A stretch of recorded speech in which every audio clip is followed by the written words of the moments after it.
আসসালামু আলাইকুম রহমতুল্লাহি ওবরকাতুহ।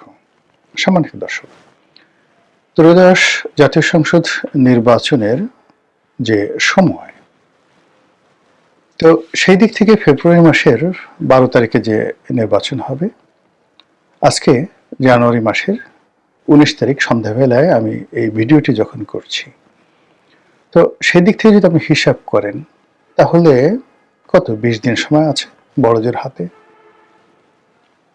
তো 20 দিনের মধ্যে যেটি হয়, 21 তারিখে, জানুয়ারি মাসের 21 তারিখে নির্বাচনের যে প্রার্থিতা প্রত্যাহারের শেষ দিন, এবং সম্ভবত ওই দিনই প্রতীক বরাদ্দ হবে, এবং 22 তারিখ থেকে পুরো উদ্যমে নির্বাচনী কার্যক্রম চলতে থাকতে পারে। এবং 22 তারিখ থেকে যদি 30 তারিখ বা 31 তারিখ পর্যন্ত চলে, তাহলে এখানে আসলে 7 দিন বা 8 দিন। আর অন্যদিকে ফেব্রুয়ারি মাসে 12 তারিখে যদি নির্বাচন হয়, 2 দিন আগে নির্বাচনের, অর্থাৎ 24 ঘন্টা আগে বা 48 ঘন্টা আগে নির্বাচনের আনুষ্ঠানিক প্রচারণা শুরু হলে হাতে থাকবে 10 দিন, 10 আর এখানে 18 দিন কার্যত।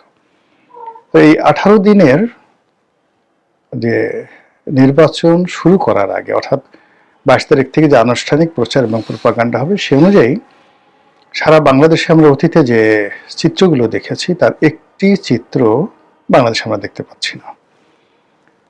ফলে এত সন্নিকট হওয়া সত্ত্বেও নির্বাচনের গন্ধ পাচ্ছি না, নির্বাচনের রূপ দেখতে পাচ্ছি না, আর যাকে আমরা দেখতে পারি না, অন্ধকার মনে হয়, সেটি নিয়ে আমাদের আতঙ্ক থাকে। রাতকে আমরা খুব ভয় পাই। আর যা দেখা যায় না, বোঝা যায় না, সেটাকে আমরা মনে করি ম্যাজিক বা জাদু করি কোনো একটা কিছু। আর জাদুর দুটো বিষয় থাকে, একটা ইতিবাচক বিষয় আর একটা হলো নেতিবাচক। নেতিবাচক বিষয়গুলোকে আমরা ভূত, প্রেত, শয়তানের সাথে তুলনা করি, অশরীরী আত্মা, যেগুলো অন্ধকারের মধ্যে ফেলে আপনাকে একদম খেয়ে ফেলবে। আর অন্ধকারের মধ্যে কিছু ভালো ভালো জিনিসকে আমরা অনেক সময় গল্পের মধ্যে নিয়ে আসি, যেমন পরী আসে, জিন আসে, ভালো জিন আসে, আলাদিনের সেই চেরাগের দৈত্য আসে, এসে আপনার মনস্কামনা পূর্ণ করে দেয়। কিন্তু আমাদের এই যে এখন যে সামনে নির্বাচনের সম্ভাব্যতা নিয়ে আমাদের মনে যে দ্বিধা দ্বন্দ্ব সংকোচ, এই দ্বিধা দ্বন্দ্ব সংকোচের কারণে আমরা কোনো জিন, মানে ভালো জিন এবং পরী, এর কোনো সন্ধান পাচ্ছি না। বরং নানা রকম আশঙ্কা, ভয়, ভীতি, অনিশ্চয়তা আমাদেরকে এমনভাবে আতঙ্কগ্রস্ত করে তুলছে। সেই আতঙ্কের কারণ আমরা বলতে বাধ্য হচ্ছি, নির্বাচন হতে পারে একতরফা, নির্বাচন হতে পারে আমি ডামির মতো এরকম একটা নির্বাচন, নির্বাচন হতে পারে 1996 সালের 15 ফেব্রুয়ারির মতো একটা পাতানো নির্বাচন। আর এর পরিণতি সম্পর্কে আমরা যেটি মনে করি যে এই নির্বাচনে যারা কুশীলব, তাদের পরিণতি হতে পারে 2018, 2014 বা 2024-এর নির্বাচন যারা অনুষ্ঠান করেছেন তাদের মতো। আর এই নির্বাচনে যারা অংশগ্রহণ করবেন তাদের পরিণতিও আমরা ধরে নিই যে আওয়ামী লীগের মতো হবে। এরকম যখন একটা টানাপোড়েন চলছে, এরকম যখন একটা পরিবেশ পরিস্থিতি চলছে, তখন আমাদের নির্বাচনের ময়দানে অদ্ভুত অদ্ভুত সব ঘটনা ঘটছে। এমনিতে বললাম যে আমাদের নির্বাচনের ময়দানে নির্বাচনের কোনো উত্তাপ নেই।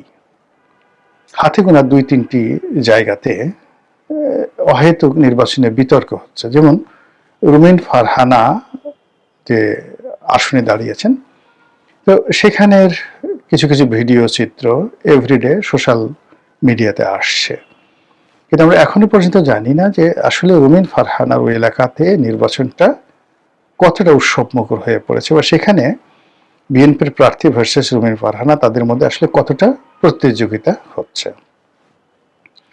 অন্যদিকে জামাতের 1-2জন প্রার্থী, তাদের কিছু বক্তব্য, কথাবার্তা নিয়ে বিতর্ক হচ্ছে, কিন্তু সেই শাহজাহান সাহেব বলেন কিংবা মুফতি আমির হামজা বলেন, তাদের এই যে, বা আরেকজন আছেন কি ফয়জুল্লাহ না ফয়জুল হক, বরিশালের যে কোনো একটা সিটে, তো সে বিড়িতে টান দিয়ে জান্নাতের টিকিট নিয়ে কি জন্য একটা কথা বলেছে।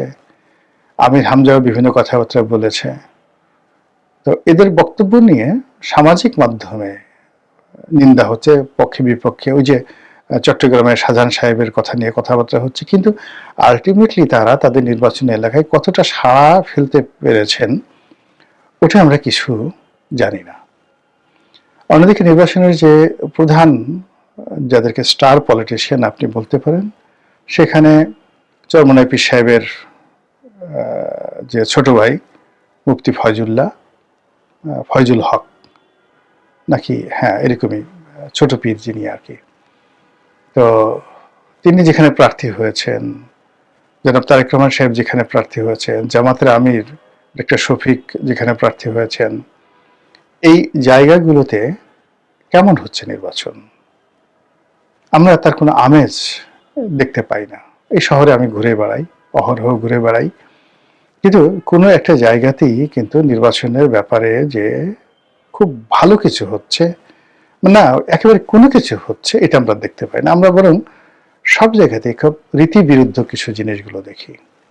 আমরা দেখি জামাত বিএনপির উপর গোসা করেছে, এবং জামাত কেন তারেক রহমান সাহেবকে এত প্রোটোকল দেওয়া হচ্ছে, জামাতের আমিরকে এই প্রোটোকল পেতে পারেন না, এই অভিযোগগুলো আমরা দেখতে পাচ্ছি।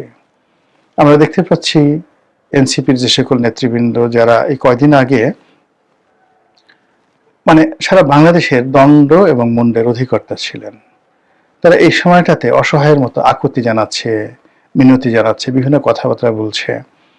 আসিফ মাহমুদ সজীব ভুইয়া সরকারের সবচেয়ে প্রভাবশালী মন্ত্রী ছিলেন, তিনি এখন বলছেন যে নির্বাচন কমিশন এই কাজগুলো করছে না।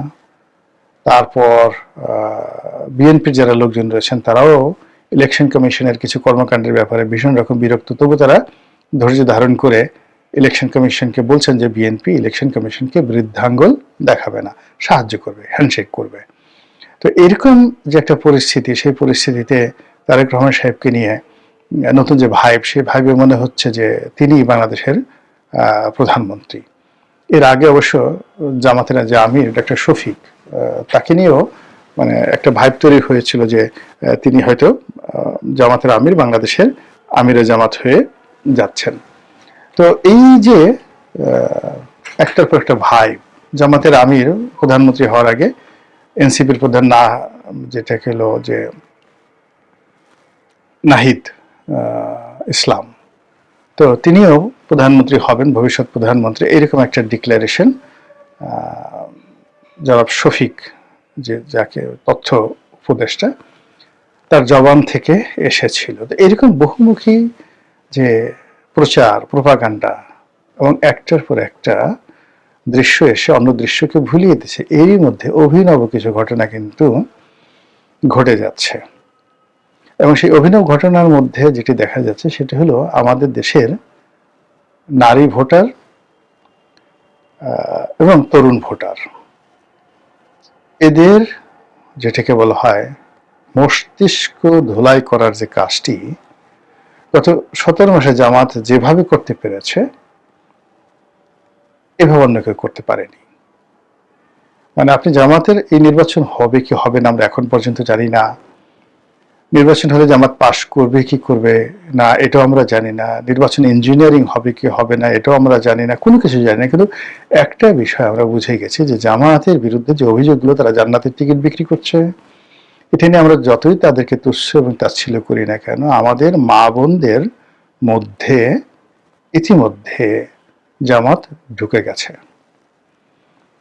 সিনেমার নায়িকা, গায়িকা, হিজরা, তারপরে শেষে আপনার এমনকি অন্য যে সকল শ্রেণী পেশার নারীরা রয়েছেন যাদের কিনা আপনারা নেতিবাচক চিন্তা চেতনা করেন, গার্মেন্টস শ্রমিক, মেহনতি যে সকল নারী রয়েছেন তারা, মানে যারা প্রচুর পরিশ্রম করেন, কোনো মানে যাকে বলা হয়, যেমন গার্মেন্টসের যদি 30 লাখ মহিলা থাকেন, তো তারা সকাল থেকে রাত্রি 10টা পর্যন্ত পরিশ্রম করেন, কিন্তু কোনো অবস্থাতেই 2 বেলা অন্ন তারা পান না। এর মধ্যে অসুখ আছে, বিসুখ আছে, কত কিছু আছে। তো এই ধরনের মানুষগুলোর ধর্ম বিশ্বাস খুব স্ট্রং থাকে।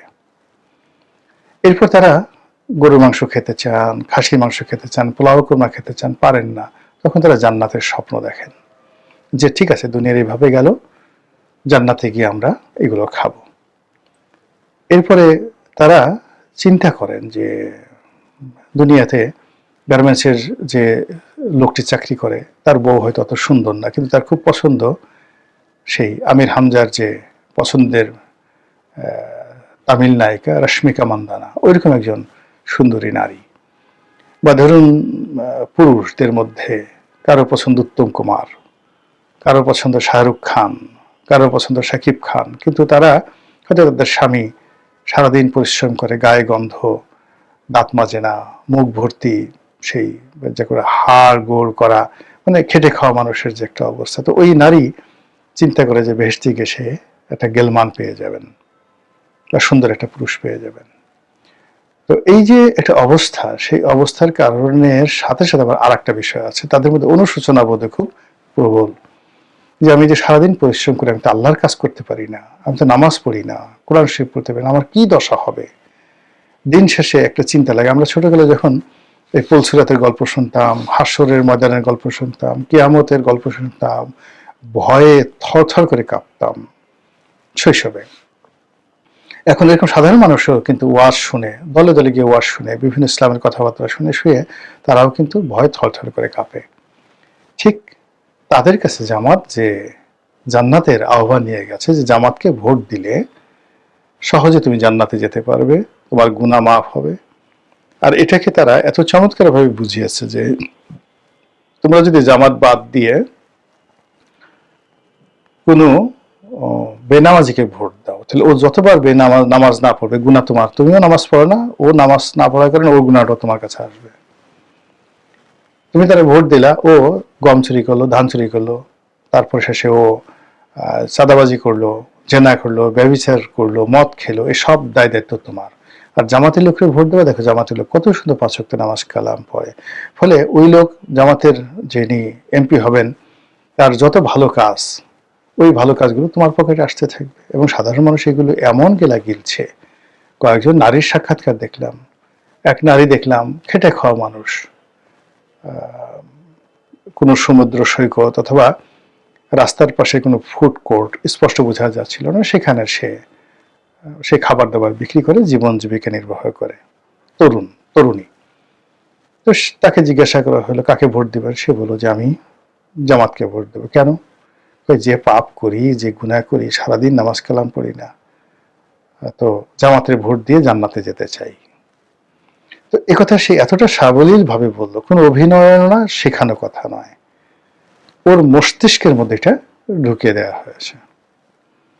এরপর আর একজন ভদ্র মহিলার কথা শুনলাম, যে শোবিজের অনেকগুলো লোক আছে না, ছোট ছোট ইউটিউব ভিডিও করে, যেমন হিরো আলমের সাথে অনেকে নায়িকা হয়, তারপর শেষে সিনেমাতে অনেকে এক্সট্রা মেয়েগুলো নাচে, ওইরকমই একজন মডেল। হয়তো যারা সেই সকাল থেকে সন্ধ্যা পর্যন্ত এফডিসিতে কাজ করে বা কোনো শুটিং স্পটে কাজ করে 200, 300, 500 টাকা পায়, একটা দৃশ্যে, একটা নাচের দৃশ্যে একটু অভিনয় করে, এতেই তার সংসার চলে যায়। এবং এটা করার জন্য সে কড়া মেকআপ করে, ঠোঁটে লিপস্টিক লাগায়, এবং যাকে বলা এলোমেলো পোশাক আশাক পরে, তার যে শরীরের অঙ্গ প্রত্যঙ্গগুলো যেগুলো মানে সেক্স আপিল দেয়, সেই জিনিসগুলোকে তারা প্রদর্শন করে, সেটা নিতম্ব হোক, সেটা ব্রেস্ট হোক, এই জিনিসগুলো করেই তারপর তারা তাদের জীবিকা নির্বাহ করে। এগুলো আপনি বিভিন্ন সিনেমার এক্সট্রা দেখবেন। তো ওই যে মহিলা মনে হলো সে ওইরকমই কোন একটা মডেল আর কি। তো সেও বলতেছিল সে জামাতকে ভোট দেবে। কেন ভোট দেবে? তো বলে যে অনেক পাপ করেছি, এই পাপ থেকে বের হতে চাই। তো বলে যে আপনি যদি জামাতকে ভোট দেন, জামাত ক্ষমতায় আসে, তখন তো আপনাকে হিজাব পড়তে হবে। তো সে নির্বিকার চিত্রে বলতেছিল যে সেই হিজাব পড়া লাগলে পড়বো, আমার এই পোশাক দরকার নাই, হিজাব পড়া লাগলে পড়বো, তবু জামাতকে ভোট দেবো। এখন এই দুইটো সাক্ষাৎকার আমি দেখেছি, আরো এরকম অসংখ্য ঘটনা ঘটছে।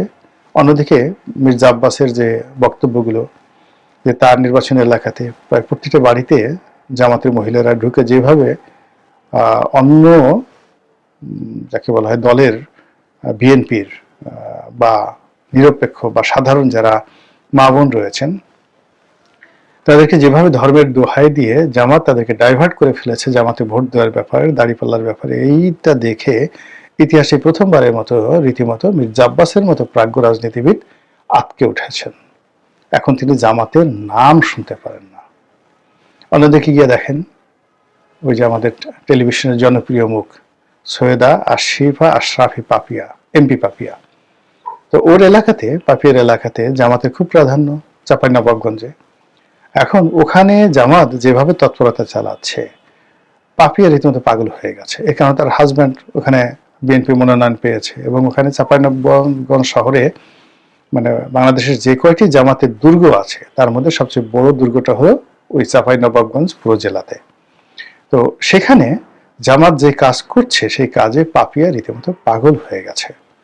তো এই যে যা কিছু এই যে গত 17 মাসে হচ্ছে, বা এই সময়টাতে ভোটের এই অল্প কয়েকদিন আগে নিশ্চয়তা অনিশ্চয়তা যা কিছু হচ্ছে, তার সঙ্গে সঙ্গে আমাদের তরুণ ভোটার, বিশেষ করে নারী এবং নতুন ভোটার যারা আছেন, তাদের মনোজগতে জামাত যে জান্নাতের চাদর বিছিয়ে দিয়েছে, জান্নাতের জায়নামাজ বিছিয়ে দিয়েছে, জান্নাতি আতর যেভাবে বিতরণ করছে এবং জান্নাতের মন্ত্র যেভাবে তাদেরকে শিখিয়েছে, এটা আগামীর রাজনীতির জন্য নিঃসন্দেহে একটা নতুন সংযোজনা জামাতের জন্য, আর যন্ত্রণা হবে জামাত বিরোধী শক্তির জন্য। মহান আল্লাহ